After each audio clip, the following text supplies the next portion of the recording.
Okay folks, today you're in for quite a treat. This is a factory AM/FM stereo radio out of a 1976 Pontiac Firebird. You can see the model number is 62, that shows that it's a 76, and 2 is Pontiac.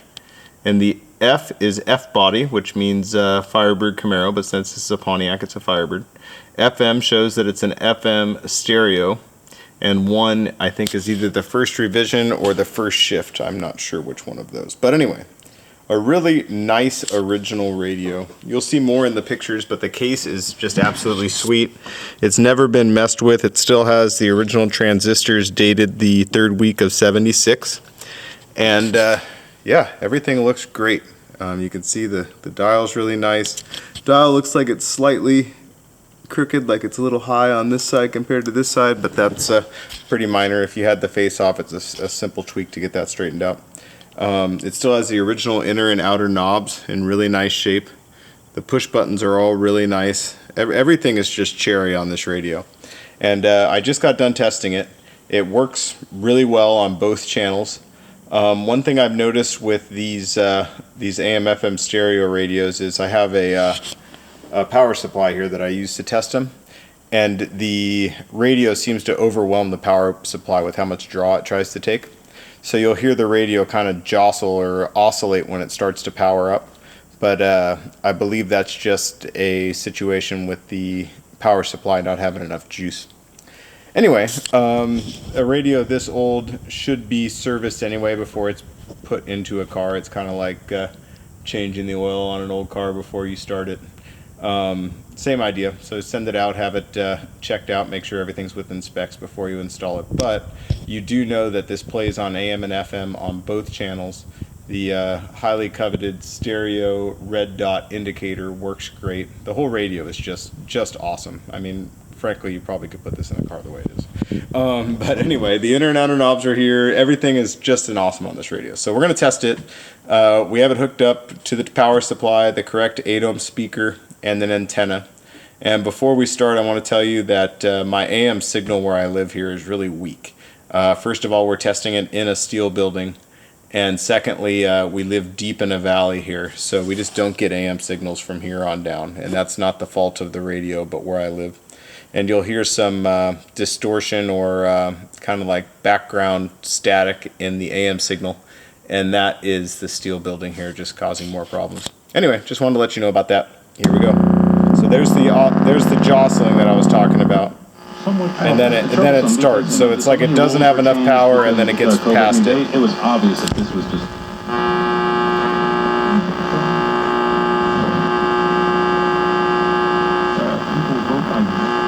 So you can hear their stations there.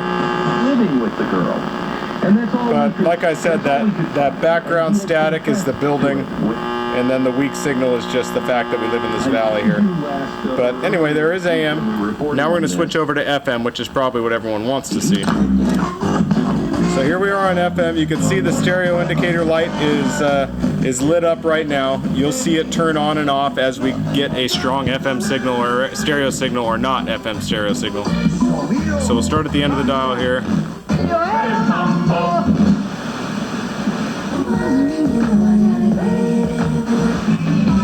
You can see it kind of oscillating, which it's supposed to. So you can see it turn off for a second and then turn back on. That's showing you that it doesn't have a stereo signal.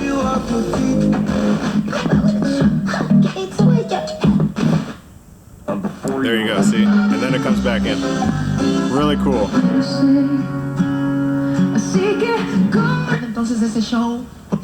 Lots of reception here, guys.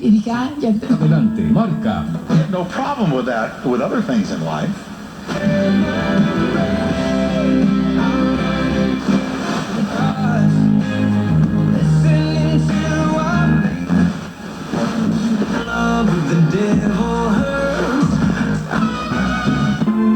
Hi, this is Robin.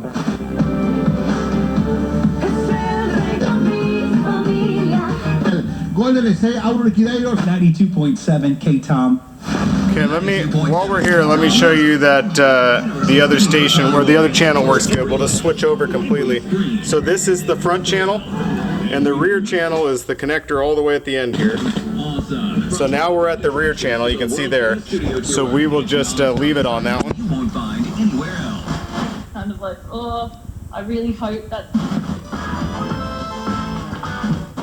Just awesome, guys. You can see the that red dot coming on and off like it's supposed to.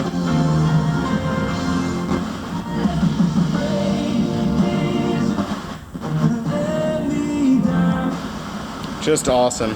Okay, finally, let me show you how to set it. Well, I'll show you the push buttons all work. You already saw AM and FM go, but well, I'll show you AM. Maybe I didn't. And then we'll go FM, and then I'll show you how to set a push button here. So we'll find a station we like. Let's say we like this station. This is the Hippo. I like the Hippo. So we'll pull it out. Any push button you like, you can pull it out, push it back in. Then no matter where you go, you can go right back to where you were. Anyway, an awesome looking and working factory AM FM stereo radio. This is one of the rarest Delco radios out there, and one of the highest, most highly sought after ones.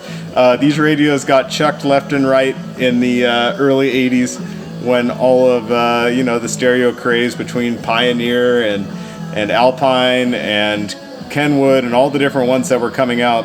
Once the cassette player came out, everyone took these out of the dash, threw a cassette player in there, and these got chucked. And now that these year Firebirds are becoming so popular again, these radios are just almost impossible to find. They're making their way back into cars, the ones that did survive, and there's just hardly any out there in the market. So if you've been looking for one, don't miss this one. It is an awesome looking and working example.